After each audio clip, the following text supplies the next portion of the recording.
জুমার দিন দুপুর 12টার পর আল্লাহর একটি নাম 7 বার পড়ুন, আপনার মনের সকল আশা পূরণ হবে ইনশাআল্লাহ। জুমার দিনটাকে রাসূল করিম সাল্লাল্লাহু আলাইহি ওয়াসাল্লাম এত বেশি গুরুত্ব তিনি দিয়েছেন। রাসূল বলেছেন জুমার দিনটা তোমরা হেলায় দোলায় কেটে দিও না। এমন কিছু টাইম আছে যেই টাইমে আল্লাহ সুবহানাহু ওয়া তাআলা বান্দার দোয়া কবুল করে থাকে। যদি ওই টাইমে আপনি দোয়া করতে পারেন ইনশাআল্লাহ এটা আরশে আজিমে গিয়ে নক করবে, আপনার সেই দোয়া কখনো ফেরত আসবে না।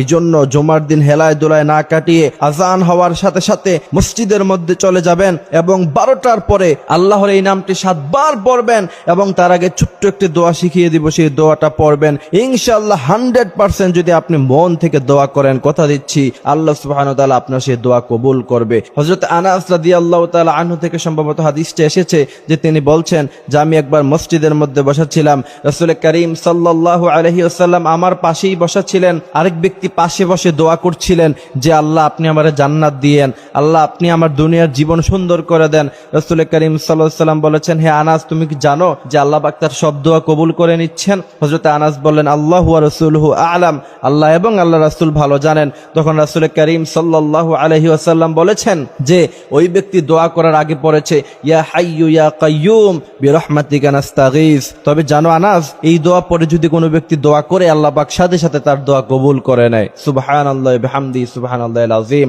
এই জন্য জুমার দিন দুপুর 12টার পরে এই দোয়ার সাথে সাথে আল্লাহর একটি নাম আছে যে নামটি যদি 7 বার পড়ার পরে আপনি দোয়া করতে পারেন ইনশাআল্লাহ আশা করা যায় আল্লাহ পাক সাথে সাথেই আপনার দোয়া কবুল করবে। আল্লাহর সেই নামটি হচ্ছে আর রহমান আর রহমান আর রহমান।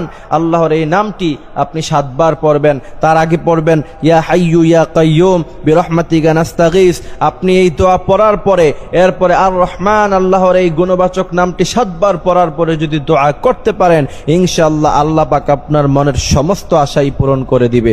অনেকে অবজেকশন করে যে হুজুর এত দোয়া করলাম কিন্তু দোয়া কবুল হয় না। কিন্তু প্রিয় ভাইয়েরা আমার কিছু টাইম আছে দোয়া কবুল হওয়ার, ওই টাইমে যদি আপনি দোয়া করতে পারেন আল্লাহ পাক 100% আপনার দোয়া কবুল করবে। যেমন জুমার নামাজের সময় দুপুর 12টার পরে ওই সময় যখন ইমাম সাহেব যখন খুতবা প্রদান করবে জুমার নামাজে 2 খুতবার মাঝখানে যদি আপনি এই দোয়াটা করতে পারেন ইনশাআল্লাহ রাসূল করিম সাল্লাল্লাহু আলাইহি ওয়াসাল্লাম বলেছেন পৃথিবীর সব কিছু মিস হয়ে যেতে পারে কিন্তু তোমার এই দোয়া কখনো মিস হবে না। অনেকেই বলে যে হুজুর অনেক দোয়া করি, কই দোয়া তো কবুল হয় না। অথচ রাসূল করিম সাল্লাল্লাহু আলাইহি ওয়াসাল্লাম বলেছেন বান্দার সমস্ত দোয়াই আল্লাহ পাক কবুল করে নেয়, বান্দার কোনো দোয়া এমন হয় না যে আল্লাহ পাক কবুল করে না। তবে আল্লাহ পাক কিছু দুনিয়াতেই দিয়ে দেয়। যেমন আপনি 2টি গাড়ি চেয়েছেন, আল্লাহ পাক আপনাকে 1টি গাড়ি দিয়েছেন।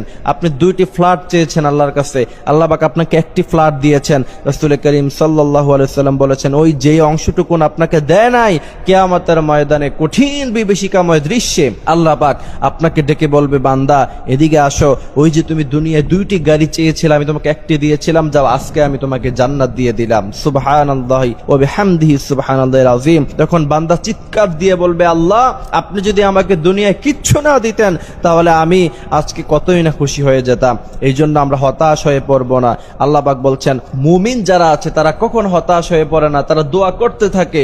আপনি দেখেন ইউনূস আলাইহিস সালাতু ওয়াস সালাম মাছের পেটে চলে গেছেন, হতাশ হন নাই। ইব্রাহিম আলাইহিস সালাম আগুনের মধ্যে ফালিয়ে দেওয়া হয়েছে, হতাশ হয় না। এই জন্য আমরা কি তিনাদের চাইতে বেশি বড় বিপদে আছি? এই জন্যই তো আল্লাহ বলছেন ইয়া ইবাদিয়াল্লাযীনা আসরাফু আলা আনফুসিহিম লা তাকনাতু মির রাহমাতিল্লাহ। আমার বান্দারা তোমরা কখনো হতাশ হয়ে পড়বা না। হতাশ যদি হয়ে পড়ো মনে রাখবা শয়তান তোমাদেরকে ওয়াসওয়াসা দিতে দিতে জাহান্নাম পর্যন্ত নিয়ে পৌঁছাবে। এজন্যই আল্লাহ বলছেন ওয়ালিল্লাহি খাযাইনুস সামাওয়াতি ওয়াল আরদ। আমার বান্দারা আমার কাছে চাইতে তোমার সমস্যা কোথায়? গোটা পৃথিবীর মালিক যদি আমি তোমাকে বানিয়ে দেই, গোটা পৃথিবীর মধ্যে যত মানুষ আছে প্রত্যেকজন মানুষকে যদি আল্লাহ পাক এক একটি পৃথিবীর মালিক বানায়া দেয় তাও আল্লাহ পাকের খাজানা থেকে কিঞ্চিত পরিমাণ কমে যাবে না। এই বিশ্বাস এবং ইয়াকিন রেখে যদি আপনি আল্লাহর কাছে চাইতে পারেন ইনশাআল্লাহ দেখবেন আল্লাহ পাক আপনার মনের সকল আশাগুলি পূরণ করে দিচ্ছে। আল্লাহ সুবহানাহু ওয়া তাআলা আমাদেরকে এই কথাগুলি বোঝার তৌফিক দান করুক, আমিন।